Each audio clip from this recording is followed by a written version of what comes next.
Tu as 5 convictions dans la vie, Twi. C'est des convictions de guerrière. C'est des convictions qui ne sont pas simples à comprendre. Elles sont complexes et elles engagent la violence même de la vie. Tu as 2 convictions qui sont ni charme ni choc, ou charme et choc. Autant te dire que tu n'es pas dans le dualisme. Tu as les 2 cartes qui sont non dualistes, le phénix et Matka. On va commencer par Matka en aventure. Matka en aventure, il faut savoir une chose, c'est que c'est l'audace de la liberté à tout prix. Il faut savoir une autre chose, c'est que la chaîne de Matka, c'est ce qui permet de mettre quelqu'un à un endroit et qu'il ne bouge pas parce qu'il est enchaîné.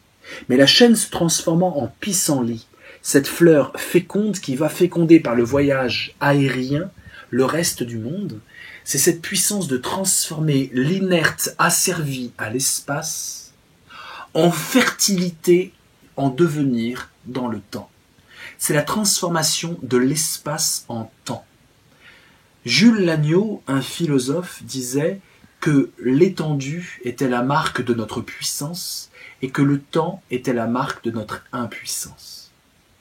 L'étendue, c'est ma puissance parce que je peux agir sur l'espace. Le temps, je ne peux pas agir sur lui, donc je suis impuissant. Mais toi, c'est exactement l'inverse avec Matka. Le temps est la marque de ta puissance. Tu es capable, et tu oses, cette audace folle, de te libérer et de ne jamais pouvoir être assigné à un lieu. Et quand bien même on t'imagine rivé à des obligations familiales, amicales, professionnelles, tu sais très bien que tu as l'audace absolue de pouvoir t'enliévrer en claquant du doigt. Immense violence de Matka, irrationalité profonde, hors norme, hors pair. Aucune tradition, aucune règle tacite et sociétale ne peuvent t'imposer un diktat. Tu es hors dictate, tu chevauches la louve et tu traces à travers un univers fait de liberté en devenir perpétuel. Tu as donc la conviction d'une audace de la liberté. Deuxième conviction que tu as, qui est aussi ambiguë, choc, charme, on ne sait pas trop, c'est ce phénix en dimension naturelle. Dans le désir.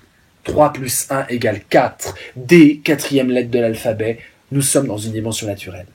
Eh bien, ce phénix, figure-toi, c'est absolument croire qu'il n'y a qu'une seule valeur qui existe dans l'existence.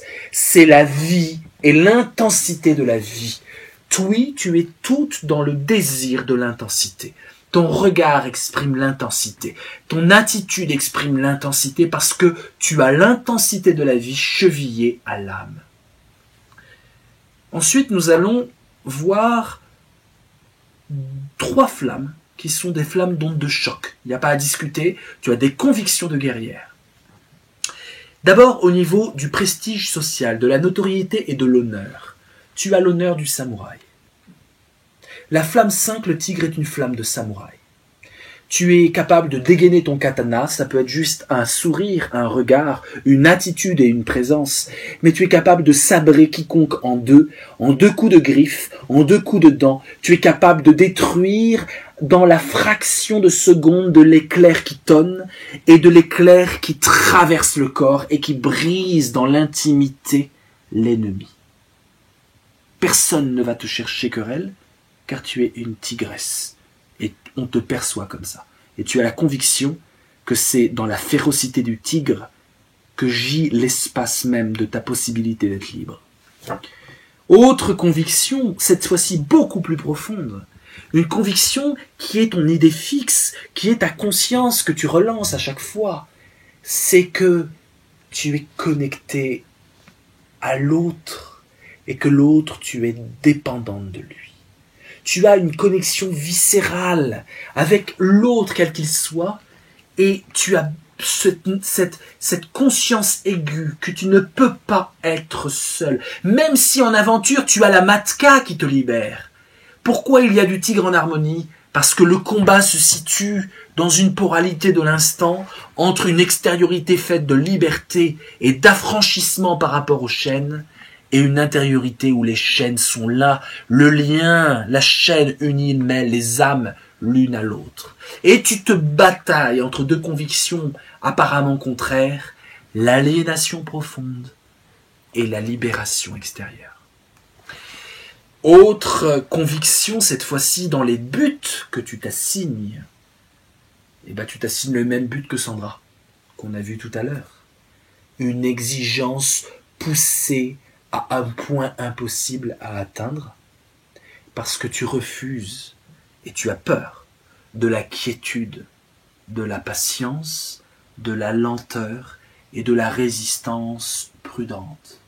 La prudence n'est pas ton lot, et du coup, tu fonces tête baissée et corne ardente vers une exigence obsessionnelle où tu ne feras jamais assez les choses bien parce que ton degré d'exigence dépasse les normes humaines. Donc voilà, Twi, je dois préciser deux choses très intéressantes.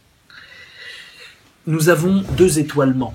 Un étoilement qui est un étoilement maximal. Le phénix étoile naturellement les cartes adjacentes, mais en plus, lorsqu'il est en dimension naturelle, il étoile énormément cette flamme. Et cette flamme, on a dit que c'était un sentiment, une conviction que c'était en étant lié corps et âme à quelqu'un d'autre que tu peux avancer. Et bien cette conviction, elle n'est pas passive. Tu fais tout intérieurement. Tu déploies un univers de volonté et de conscience pour activement t'aliéner à l'autre. Tu n'es pas en train d'attendre l'autre dans ton intériorité. Tu vas le chercher à l'intérieur de toi. Et tu déploies des trésors d'ingéniosité pour t'aliéner en profondeur, pour aliéner en profondeur ta conscience à celle de l'autre. C'est une carte, une flamme qui est passive, même si elle est impaire parce qu'elle est étoilée par le phénix. Et puis, il faut préciser des choses sur ce tigre-là, qui est un tigre ambigu. Tu n'es pas perçu comme le tigre violent qui va venir à l'attaque de façon prédatrice attaquer l'éléphant. Non, tu es passif dans ta prédation. Et c'est ce qui te caractérise. Tu as la conviction que les griffes, il faut les sortir, mais il faut suffisamment attirer la proie pour qu'elle vienne elle-même s'empaler dans tes crocs, pour qu'elle vienne elle-même lacérer sa propre chair à tes griffes qui restent immobiles. C'est un tigre étoilé, autant dire un tigre passif, un piège ardent dans la jungle qui n'a pas besoin de mobilité pour fondre sur sa proie.